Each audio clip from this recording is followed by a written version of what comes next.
Moments ago, this mug was filled with gravy. Breaking news. I honestly don't know if I have permission to share this yet, so I'm waiting.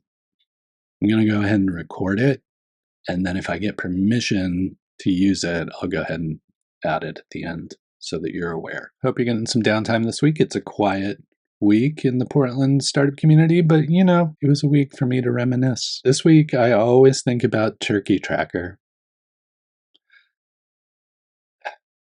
Turkey Tracker. For those of you who weren't around, Turkey Tracker was one of those times where the internet does something kind of silly, something kind of wacky, not necessarily because it should, but simply because it can. Turkey Tracker was a Portland project using hardware that would track the temperature of a turkey being cooked and then would publish that in real time to the internet so that you could follow along with the turkey being cooked. No, I'm serious. It was a thing. I was really into it too. Link it up right there so you can get a glimpse into the past. Turkey Tracker. Yeah, and it's not $1 billion unicorn idea, but it was entertaining and it was fun. And I wish we could get back to more of that kind of like creative exploration of technology, not because it's a business, but because it makes people smile, makes people happy. I would love to see Portland get back to more of that because we used to be really, really good at that. And that's, I think, what I miss about Turkey Tracker. It's not just Turkey Tracker. It's all those wacky ideas that people used to do in the Portland tech community and startup community. That's kind of thinking back, thinking forward. This is the last Friday of the month. You know what that means? Well, it's Black Friday. Yeah, that's true. It's the start of the shopping season, yes. Also true. Part of a long weekend for many people, yes. All of your answers are correct. But because this is the last Friday, that means next week is the first Friday. And what happens on first Fridays? That's right. Folks at Upstart Collective have their first Friday happy hour gathering thingamajig. So if you're like, I'm looking for a little holiday cheer, I'm looking to connect with the community, head on over to Upstart. First Friday, late in the afternoon, happy hour time sort of thing, like 4 o'clock or so. Go hang out, go meet people every first Friday, which next Friday is a first Friday. So go ahead and take advantage of that. Also happening next week, I believe on Thursday, is the Bootstrap Founders gathering. So if you're like, I don't need to take investment from people. I've got revenue. I've stashed away my own capital to fund this kind of thing. I'm going to bootstrap. I just feel really alone and I don't have anybody to talk to who's bootstrapping, and all I read all day, every day is venture capital and raising money and all that kind of stuff. The Bootstrap Founders group is for you. Hang out with other Bootstrap founders, get ideas, figure out what to do with your company. It's all available. Bootstrap Founders Gathering, so I'll link that up. There are any number of opportunities, but one opportunity I'm thinking of for next year is what you'd like to see or hear. Here.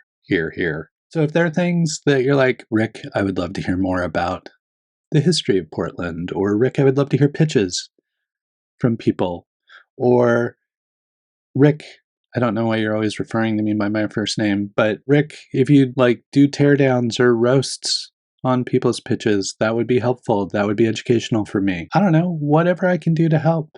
I would love to hear from you. Speaking of hearing from people, news never stops newsing, just keeps newsing, even on the quiet weeks. PodInbox, which you may be familiar with, Portland startup created really to help podcasters get that sort of interaction they're seeking from their audience, like I often am from you. They've discovered there's a much broader opportunity than just being a voicemail box for podcasters. That's why they're rebranding to FanList. Over the next month or so, you'll see them change over, but you'll also see a lot of new features coming from what once was PodInbox and now becoming FanList. So if you have feedback for me, of course I have a PodInbox account. You can go over there, you can pitch your startup to me, you can ask me anything, and if what you submit seems interesting, seems like it might be something that the community wants to hear more about,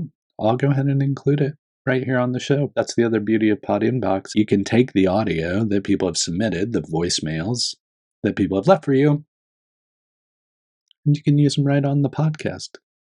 It's really thinking through it. Interested in providing feedback for me, don't necessarily feel like typing, go ahead and use PodInbox, and you can use your voice. You can text too, but I'd love to hear your voice. So feel free to take advantage of that. Let me look at my list. I made a list. I'm checking it twice. Hello, Portland startup community. I'm so-and-so. Put that on hiatus for this week because I knew there wouldn't be a lot of web traffic. As always, would love to hear from you. Would love to hear more about what you're doing, why you like Portland, what you're building. And I'm not alone. The entire community seems to love that stuff. If you're interested in introducing yourself to the broader Portland startup community, if you're interested in being featured on here, please submit a profile so we can do that. I'd love to learn more about you. Breaking news this week, it's Black Friday, which means that Stephen Green often does something for the Black community on Black Friday. And this year, he's launching applications for PitchBlack 2024. If you're a Black founder, Black-led company interested in pitching on stage at PitchBlack, the largest one-day event for Black founders and entrepreneurs in the Pacific Northwest, probably west of the Mississippi, maybe even in the United States. It gets bigger and bigger every year. Please apply. Applications are due December 12th. I'll link up the application so you have direct access to that. PitchBlack 2024. Dates announced. Applications open. Let's go. Slow news week, but I managed to fill up the time because I know you. You're like, oh, I'm sitting in front of the computer pretending I'm doing stuff because I'm already tired of hanging out with the relatives and I'm going to have to hang out with them in a month again. I mean, you have the privilege of hanging out with them again in a month. Here I am to fill your time, make you look like you're busy, but also keep you informed with what's going on in the Portland startup community. So again, if this has been helpful, please subscribe. There'll be more news next week, I promise. Don't forget First Friday. Don't forget if you're bootstrapping to go to the Bootstrap Network thing. Don't forget to do your profile. Don't forget to provide me feedback. See, things slow down with the startup world a little bit this time of year, but I'm making more requests of your time so we can all have a better 2024. I'm doing this for you. Really, truly. Also, I'd just love to hear what you'd like to see more of on the show or hear more of on the show. So if you have that feedback, I'm really looking forward to it. You can use PodInbox. I'm sorry. You can use FanList to provide that feedback. Whatever you want to do, whatever's easiest for you. Comment, those sorts of things. Until then, I hope you got some rest this week. I hope you got a little downtime. And as always, please keep up the good work.